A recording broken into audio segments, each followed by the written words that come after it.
महाराष्ट्र के सीएम एकनाथ शिंदे का बयान सामने आया। शिंदे ने कहा है कि एक अच्छा सांसद संसद में भेजने के लिए सभी का आभार व्यक्त करता हूं। सीएम ने उद्धव ठाकरे पर पलटवार करते हुए कहा कि उद्धव ठाकरे हनुमान चालीसा पढ़ने वालों को जेल में डालते हैं, जिसको लेकर जनता ने उनको सही रास्ता दिखाया है।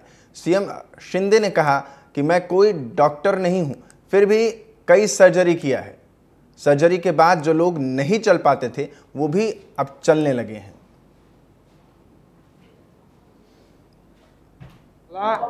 एक आगळा वेगळा कार्यक्रम या ठिकाणी पाहायला मिळाला। गेल्या 10 वर्षामध्ये या कल्याण लोकसभेचा झालेला सर्वांगीण विकास या अहवालामध्ये आहे।